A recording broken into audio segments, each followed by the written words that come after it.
This is the National Geographic Channel. You're flying over open water. All contact with the mainland gone. You have no idea where you are. It seemed like somebody threw a blanket over my airplane. I was actually seeing the fabric of time itself. The Bermuda Triangle. For hundreds of years, boats, airplanes, and ships have vanished in its diabolical geometry. Today, the mystery of the Bermuda Triangle continues to confound. It was right there on radar coming in for landing, and the whole plane's gone, everything. But is the Bermuda Triangle really a sea of despair? Home of rogue waves, a weather vortex, a mysterious electromagnetic force, or imagination run wild? Uh-oh, red alert. Basically, the Bermuda Triangle, the premise of the whole thing is false. You decide, as we bring the Bermuda Triangle out from the murky depths and into the clear blue skies.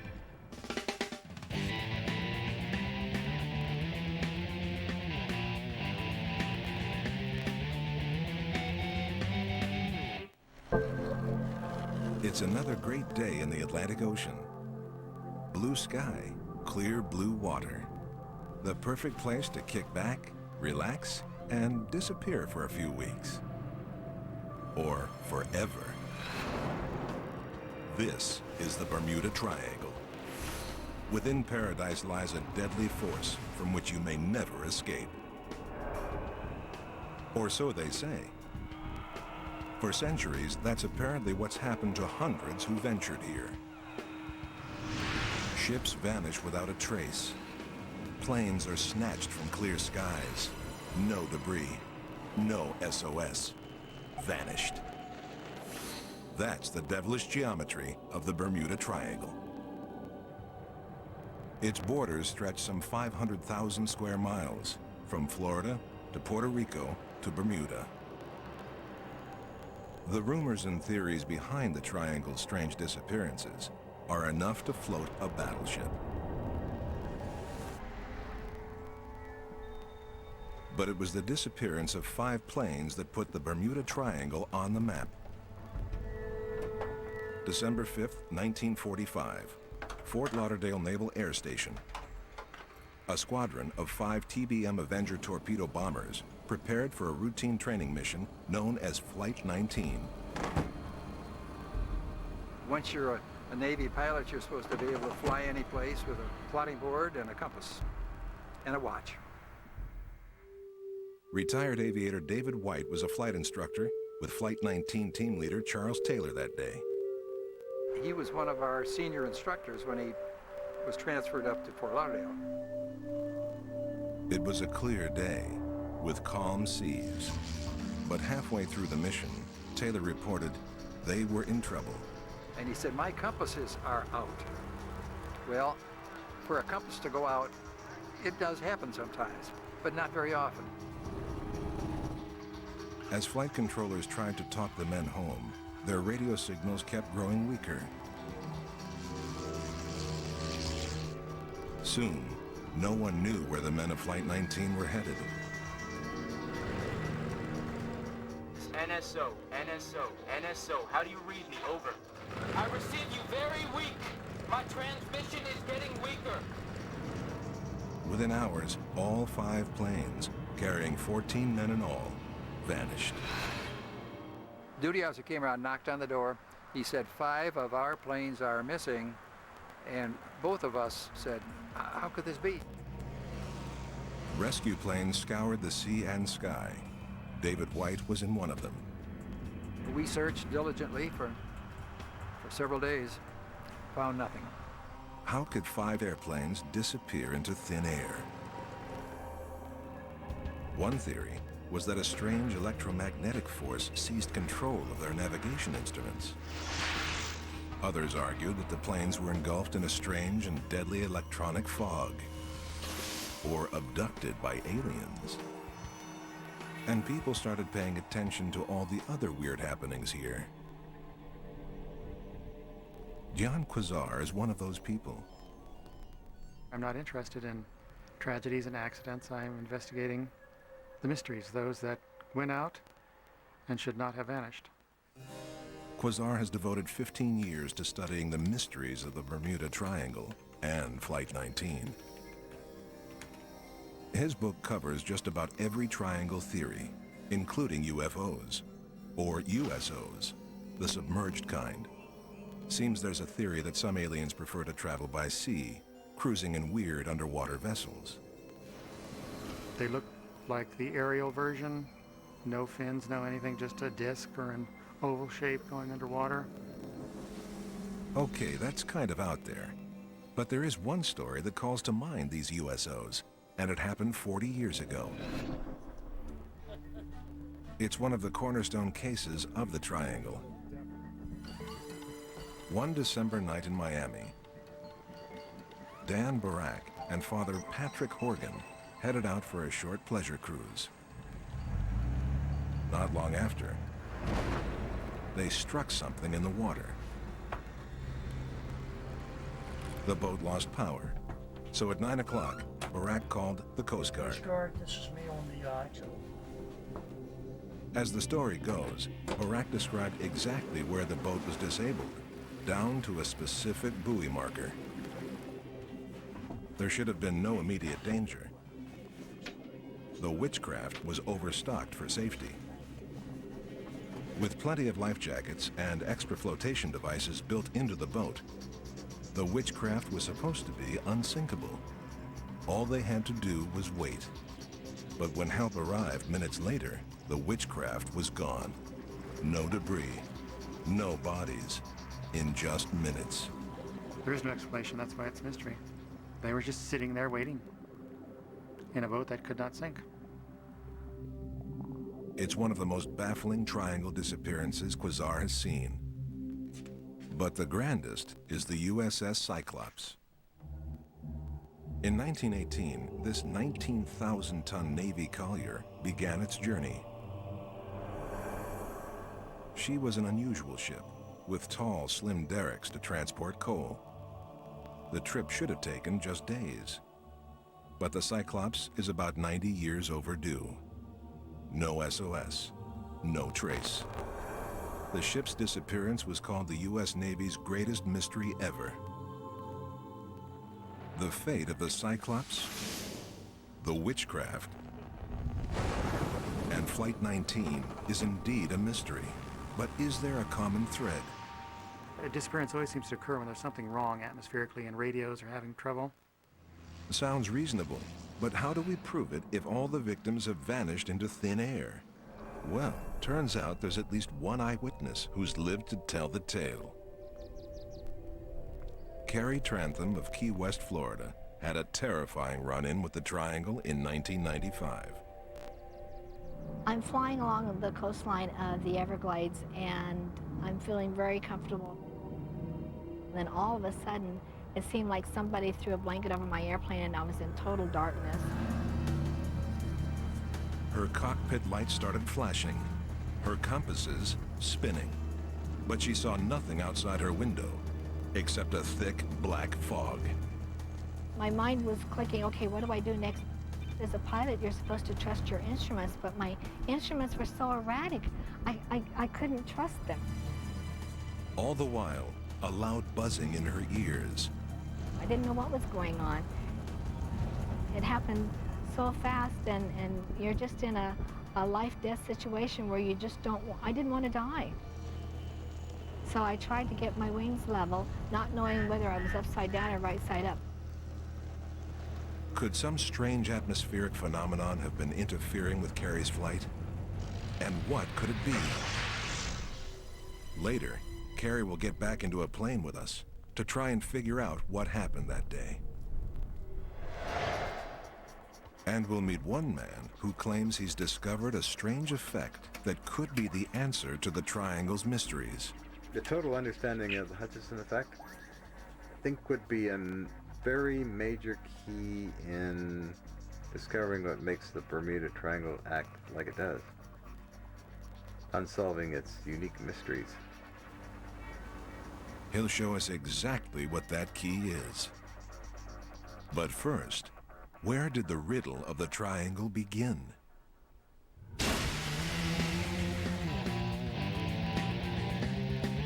Puzzled observers for years. But if we really want to learn its secrets, the first place to look is in the stars. If you look at a compass in Europe, it'll point to the trusty North Star. Centuries of sailors depended on it. But if you sail across the Atlantic to North America, you're in for a big surprise. Christopher Columbus sure was. He had a hard enough time convincing his crew they weren't going to sail off the edge of the Earth. And when he reached the Bermuda Triangle and his compass pointed 6 degrees away from the North Star, well, it was pretty spooky. But it wasn't just the compass. Weird lights appeared in the nighttime sky, more than once. Ships and planes have been vanishing ever since. But it took us until the 70s to really take notice. That's when Charles Berlitz wrote a book that took the world by storm. Tales of mysterious disappearances made the book a runaway bestseller, and that was just the beginning. Soon, a wave of publicity and theories raged across the world. It turns out scientists were looking into the powers of the triangle too, and thinking maybe the Bermuda Triangle isn't the only one out there.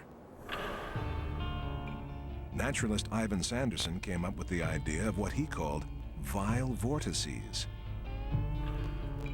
He said they were specific areas of ocean characterized by violent sea currents, radical temperature changes, and electromagnetic anomalies. Two of the most vile vortices were the Bermuda Triangle, and exactly on the opposite side of the globe, a place called the Devil's Sea. Sanderson suggested the vortices, in particular the Devil's Sea and the Bermuda Triangle, are marked by strange electromagnetic disruptions. Maybe vessels in the triangle trigger these anomalies, he said, if they locked into some frequency in the area. Or could there be something going on inside the Earth we can't yet explain, causing these oddities? If the Earth's own electromagnetic field is being tweaked, in certain locations you see the potential on any form of matter, and either one theoretically can say cause it to disappear, disintegrate it, or we don't know what else. But we may find a clue to what's happening in the triangle's atmosphere from the story of amateur pilot Bruce Gernon. December 4, 1970. Gernon was flying near Bimini when he saw a very strange cloud outside his window. It had silky edges to it. I went ahead and started climbing up, and it happened to be directly in my flight path.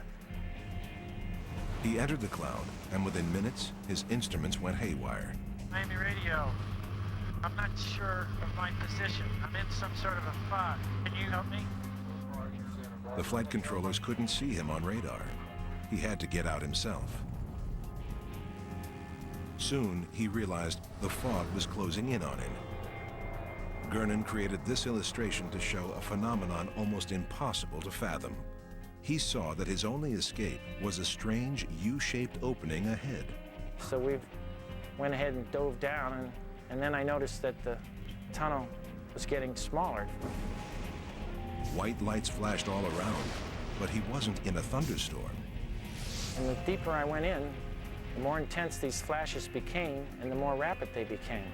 I had never seen lightning like this before.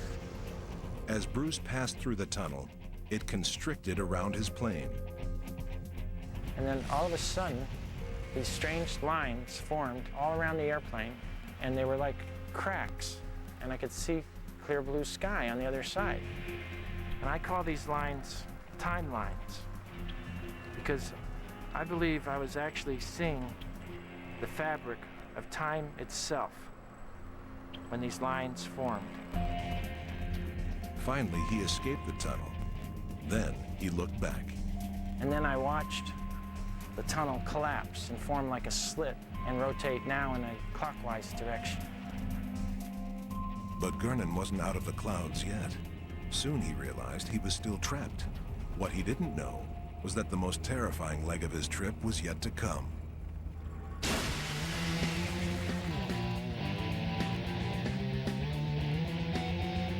Tonight on Chasing You. Thousands of feet above the Bermuda Triangle, pilot Bruce Gernon just escaped the weirdest cloud he'd ever seen.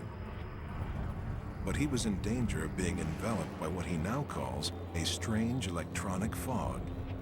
It was at this point where the fog attached itself to my airplane. His navigational instruments were still going crazy. Miami radar, requesting radar identification. The flight controllers spotted him. They said he was near Miami. Negative, Miami radar. I've got to be at least 80 miles east of Miami. Then he saw land. Miami radar was right. He was back in Florida. Bruce believes the flight only took him 50 minutes, when it should have taken 80. That's 30 minutes he lost somewhere in the triangle. He believes if he'd been flying in the opposite direction, the time tunnel he escaped would have disintegrated his airplane and him. When I think back at it, it was very close to ending my life. Bruce's story of the Bermuda Triangle's strange fog and flying through a time warp has rallied Triangle believers around the globe. The fog is the result of an electromagnetic field or charge gripping the aircraft created by some phenomena that is unique out there, whether the atmospherics, the humidity, the very presence of the ship or aircraft. Quasar tells us the enigma of the electronic fog may not be solved in the triangle itself, but thousands of miles north in Vancouver, British Columbia. In the makeshift lab of amateur physicist John Hutchison. He's gained plenty of notoriety for a radical discovery he claims he's made. Hutchison began experimenting with radio waves and high voltages in his apartment decades ago. In 1979, he claims he stumbled onto something remarkable, a series of strange phenomena that believers have dubbed the Hutchison effect. It's all a matter of RF frequencies and electrostatic frequencies. When I start generating all these different wild mix of frequencies, things start to happen. Strange things like levitating objects and metals turning to jelly with no heat. And he does it all on ordinary household current. How could that be? It's actually kind of scary in some respects to a lot of people when they encounter it. Sometimes we lose our relationship to time and space and find ourselves kind of confused. Dion Quasar and many other Triangle believers think the Hutchison effect can tell us a lot about the Bermuda Triangle. We have Hutchison doing this in a lab. We now have allusions and reports to it, so I'm sure people will get more open about it. Okay, what exactly are we talking about? Simply put, Hutchison claims he has found a way to create an electronic fog here in his lab, similar to the fog pilot Bruce Gernon experienced in the Triangle. Hutchison claims the electronic fog actually surrounds metallic objects and wreaks havoc with electronic equipment in his lab. But the fog is finicky. It doesn't show up each time Hutchison summons it. Even more challenging, Hutchison never takes notes. He relies a lot on intuition in conjuring the effect. Not surprisingly, more than a few skeptics are skeptical, including Georgetown University physicist James Mattingly. I don't know what the effect is supposed to be. It's as though anything that happens in John Hutchison's house is the Hutchison effect. And I don't know if this includes John Hutchison walking across the room. Is that a Hutchison effect? I just don't know. Hutchison is used to critics, but he claims to have proof. He's managed to capture the effect on video. And luckily we have about four instances of it happening with camera equipment when we're doing experimental testing. Well, if he can do it, so can we. Hutchison has agreed to let us film a live demonstration. All right, folks. I don't know what's going to happen once I turn this unit on. When I get into the transceivers and that and the other equipments, then there could be a major effect happening there. If what he says is true, we're about to become engulfed in an electronic fog. Inside this alcove, hundreds of pounds of equipment and a foil-lined plastic jar are suspended by chains. Hutchison says the voltage here is unsafe for humans, so the camera crew has to stay back. I was in the back room. What's going on back there, Owen? Good. Nothing yet. I'm hoping that we'll get the electronic fog and any other strange, goofy things that happen in there too would be great. Any glowing going on in there? Could there be? Okay, stepping up energy. Although the chains slightly vibrate, the camera can't pick up any strange effects. So Hutchison turns things up a notch. About the way I might add a few extra volts. That sounds healthier, yeah. Oh, how are you doing? Oops, you're doing fine, okay. Then, the experiment goes up in flames. Sense something wrong there. Uh-oh, red alert. A fire in the plastic jar. Fire means show's over. But that doesn't mean the effect doesn't exist. It could just be hard to witness.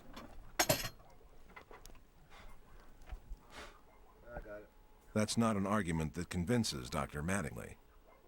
The one thing that's entirely missing from all of this is any kind of sense of context. There's just no way to know what's supposed to be going on, much less evaluate whether it is going on, and then to try to evaluate what the exact thing is that is underlying this effect.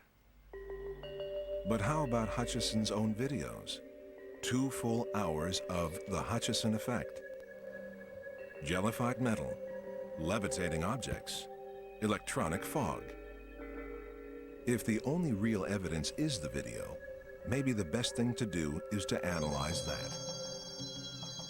Easy to duplicate, again, by... Tom Flynn and Joe Nickel are skeptical investigators at the Committee for the Scientific Investigation of Claims of the Paranormal. You could make something like this out of rubber tubing. They're not so sure about Hutchison's video. We don't know who made it. We don't know under what conditions. The video itself may be totally ungimmicked, but be a photograph of something fake. Later, Joe and Tom will try their best to duplicate the effects seen on Hutchison's video in their own makeshift lab.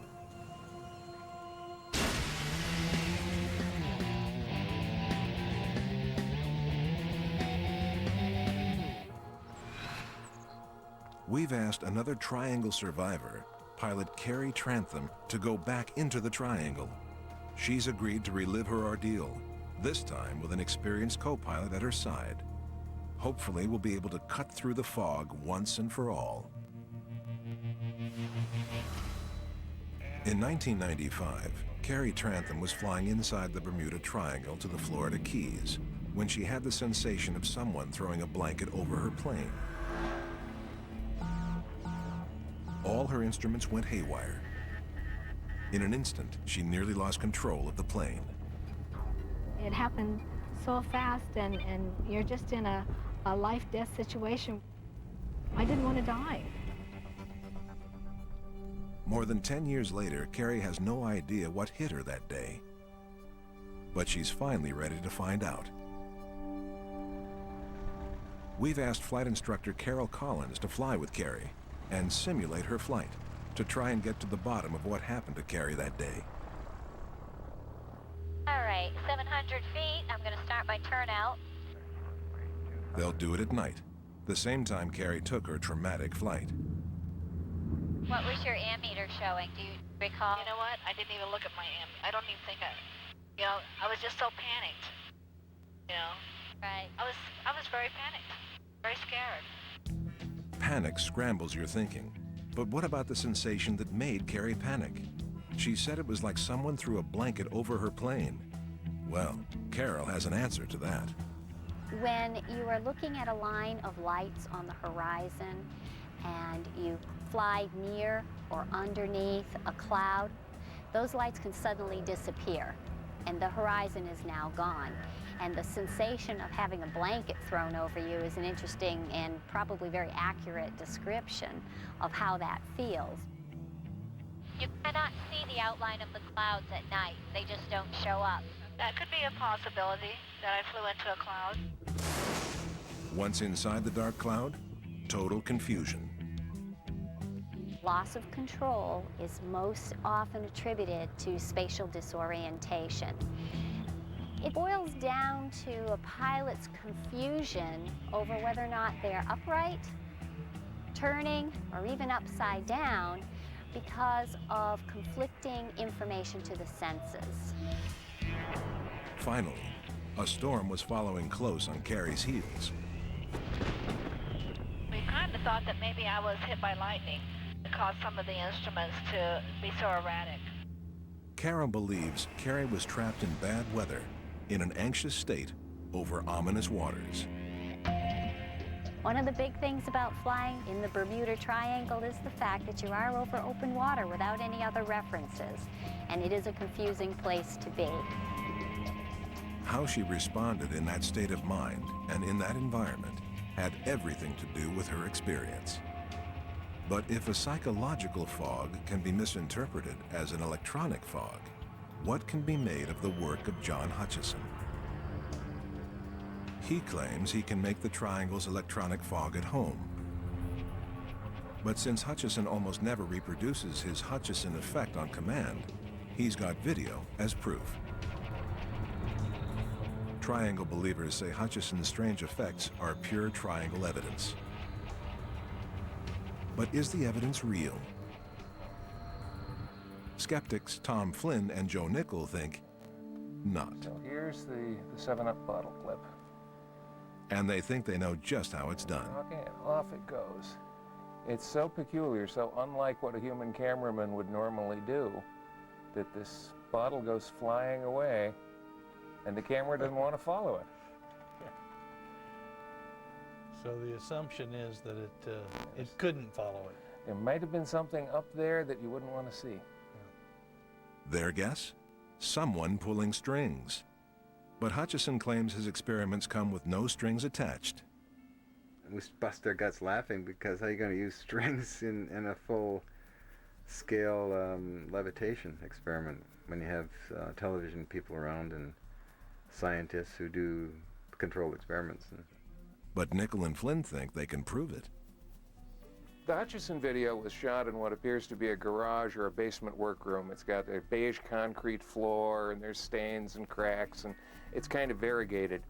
And the nice thing about that, if you're doing something with filament line, is that that kind of background is very easy to lose the line against. I've rigged this bottle so that I have a control. It's fastened at the bottom, and it's fastened at the top with filament. And this is going to be what we call the puppet effect.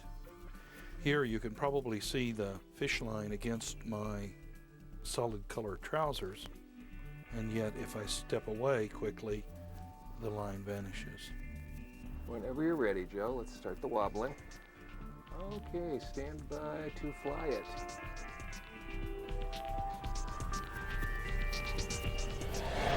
Nickel and Flynn have imitated Hutchison's jumping soda bottle with a simple magic trick. But can they imitate an electronic fog? So now we're going to show how to create an electronic fog effect as we think it might be done. What we've done first is to replicate the background light effect, which, as we can see from the original footage, looks round and colorful and with a little highlight in the middle, much like a regular light bulb. So we put a regular colored light bulb on a little holder rig, and we're going to create the semi-metallic fog with some expanded metal. It's actually a scrubber like you'd use in your kitchen. And we're moving it rapidly very close to the lens, which keeps it out of focus. And we're blowing a lot of light into it so we get some nice highlights. onto it. And so we get this effect of a partly lighted, partly opaque unknown substance in front of the lens, and it acts very, very much like the electronic fog. We've now seen one way to create the Hutchison effect, and for Nickel and Flynn, the simplest answer is usually the most likely. Nothing Mr. Hutchison has done is proof of anything. He's offered no proof. And he needs to demonstrate his effect in front of really credible scientists and under controlled conditions that rule out trickery. But could this weird electronic fog be scrambling our compasses and leading us away from the real answer? Could there be another phenomenon, powerful but entirely natural, at the heart of the Bermuda Triangle? Perhaps it's time to turn to mainstream science and apply a bit of common sense to the cases of the Cyclops, Flight 19, and the Witchcraft. All three stories are tragic, but the case of the Witchcraft is particularly confounding. After heading out for a pleasure trip to see the Miami city lights, the boat hit something strange in the water and disappeared just minutes after a calm call for help. Closer examination shows the mystery of the Witchcraft isn't such a mystery after all. Truth is, no one knew where the Witchcraft was, and the weather was anything but calm. Author Larry Cush dug up the facts of the Witchcraft's demise years ago. So they were not at an exact position the way they said they were, which if they had been there, then it would be more mysterious than it really was. Nothing was ever found, and it was stormy that night. They were talking about the frothy waves out there, and they couldn't see in the dark. But the Coast Guard arrived only 19 minutes after the Witchcraft's SOS. How could the boat have completely vanished so fast? No trace was ever found from a boat that was supposedly unsinkable. My comment to that is, so is the Titanic. Any boat can sink, any airplane can sink. The theory of a UFO or USO abduction is of course intriguing, but let's keep one important fact in mind. Even under the best conditions, it's tough to find anyone lost at sea. Jim Noe is a Coast Guard search and rescue expert in Miami. He's been doing it for 13 years. A lot of the area encompassed by the Bermuda Triangle is open ocean. It's hundreds of miles from the nearest land or communications facility. So it would be very possible to not know the precise location that a vessel or a boat or an aircraft went down in. Add to that the violent effect of the Gulf Stream, that fast and powerful current that sweeps up from the Caribbean and into the North Atlantic. Oceanographer Arthur Mariano has been studying the Gulf Stream and the Bermuda Triangle for years. He says the Gulf Stream can make ships and planes disappear without a trace due to something called turbulent dispersion. When a ship or plane goes down, strong winds and currents pummel the vessel and scatter it for miles, sometimes within just minutes. Mariano can show us exactly how it works, with a wave tank and some green dye. Okay, what we're going to do next is inject some dye into the water. When we don't have any winds, we don't have any waves, we don't have any strong currents, over time the dye pretty much stays together. But with a current just a bit stronger, the dye moves fast. Brian is going to turn up the wind to generate more fully developed seas. As the waves increase more and more, the dispersion will increase. What can all this tell us about the triangle? And the combination of the strong waves, strong winds, strong currents, strong eddy activity all lead to very great rates of dispersion in the Bermuda Triangle area. So once you get lost in the Bermuda Triangle, if you're not found in the first few hours, it becomes extremely difficult for somebody to find you. It seems the enigma of disappearing debris isn't quite so enigmatic. But we have yet to solve the bigger riddle. What on earth could have caused all these wrecks to begin with?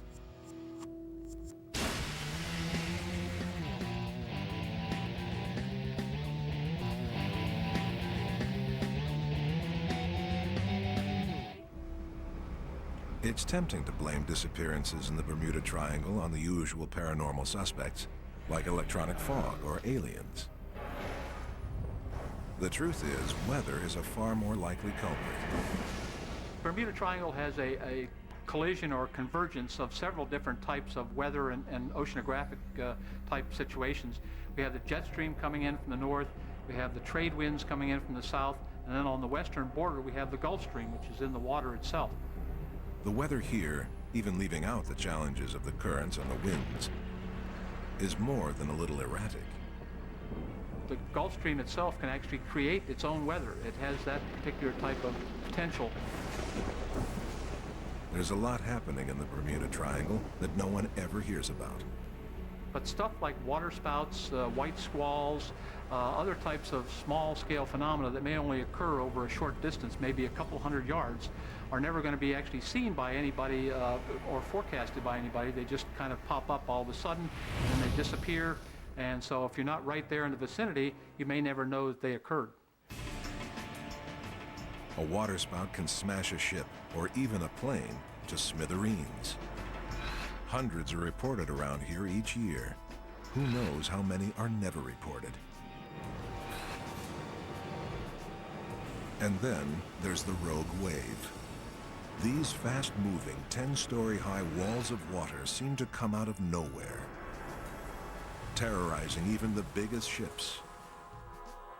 They're so huge, few believe the stories could be real. But they are. Up until recently, observations of rogue waves were from people at sea. In some cases, these rogue waves were observed by very seasoned captains on U.S. naval ships, and they have reported rogue waves over 100 feet and high. Undersea quakes often get the blame for tidal waves, but on high seas, rogue waves pack more punch with less drama. A strong, relentless wind and a rough, open ocean may be all it takes to lift these troubled waters to dangerous heights. The Bermuda Triangle has all those ingredients, and one more. Well, in the Bermuda Triangle, with the amount of shipping traffic they have there, there's a much greater probability that a rogue wave sooner or later may influence a ship, and in some cases, turn the ship over. But a rogue wave surely had nothing to do with the fate of Flight 19, when 14 men flew into oblivion. The men of Flight 19 were experienced pilots. You'd think they'd be able to accomplish a simple training exercise. But the truth is, the team's leader was a novice on this particular flight route. This was Taylor's second flight out of Fort Lauderdale, probably his first flight out toward the Bahamas. When they started the flight, the weather off Florida was declared favorable. The sea, moderate to rough. An hour into his flight, Taylor reported he was lost. I'm over land, but it's broken. I'm sure I'm over the Keys, but I don't know how far down. And his compasses malfunctioning. Although the team was in the Triangle, somewhere east of Fort Lauderdale when Taylor called for help, he thought they were far south, in the Florida Keys. It doesn't add up. Larry Cush thinks Taylor was just confused, and he didn't trust his compasses. And this is real typical when a person becomes lost or confused, and then their compass disagrees with what they see. They say their compass has failed. But they followed their leader. And then, according to Cush's research, a change in the weather, for the worse. Pretty soon they were out there in the dark. A storm came in, the ocean got rough. But they stuck it out. And they just eventually had to run out of gas, and they apparently tried to ditch before they ran out of gas. In the end, the tragic events of Flight 19 probably boiled down to human error and bad weather. So the evidence shows there may be an answer to the case of Flight 19. But what about the case of Christopher Columbus?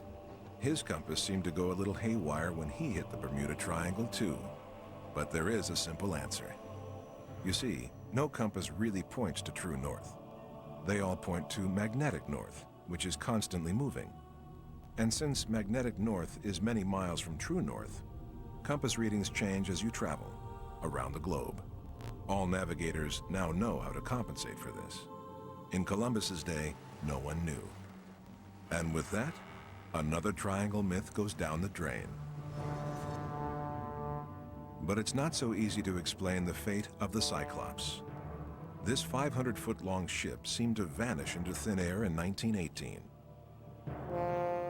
After her disappearance, President Woodrow Wilson declared, "Only God and the sea know where the great ship has gone." But the Cyclops is far from a cold case. She carried a heavy load, more than 10,000 pounds. Some said the Cyclops was extremely prone to rolling in waves. A heavy storm could easily shift her cargo to one side, tipping her over. Problem is, there weren't any storms. At least not where everyone thought she was, deep within the Bermuda Triangle. But could she have been somewhere else? In 1968, a Navy diver named Dean Hawes discovered a large, peculiar vessel 70 miles east of Norfolk, Virginia. And he came upon this strange-looking ship with these huge derricks above them. It was strange enough to entice Hawes into exploring further. But he ran out of air and was forced to surface before he could fully investigate. He never forgot that ship. Years later, he saw a photo of the Cyclops and he knew it was the same ship. Funny thing is, the ship Hawes saw wasn't far from the Cyclops' final destination. When he heard about the possible discovery, Cush started calculating. He figured it would take about 6 days for the Cyclops to get there. She left Barbados March 4 and could have reached the wreck site on March 10. Well, I did some searching of the weather records. I found that there had been a big storm at the time that affected a lot of the eastern coast. There were some ships out there that suffered some big damage. Bad weather again. A few years later, Navy divers tried to locate the wreck Hawes described, but they never found it.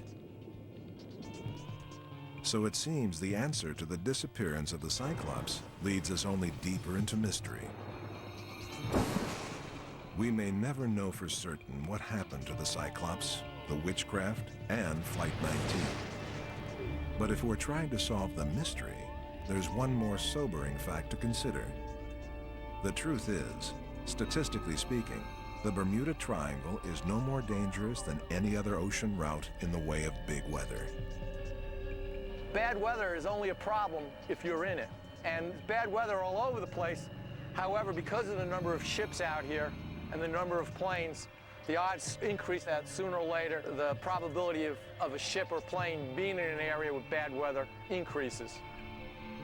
But just because we can explain most of the disappearances in the Bermuda Triangle, the case may not be closed. What's going on in the Bermuda Triangle is a phenomenon that's been going on for centuries, and it has the ability to affect time and space, which makes it so hard to understand. I think the mystery of the Bermuda Triangle to a lot of people just automatically means there's something strange going on out there, and they overlook what's right in front of their face, which is the ocean is a huge place. It's very rough out there.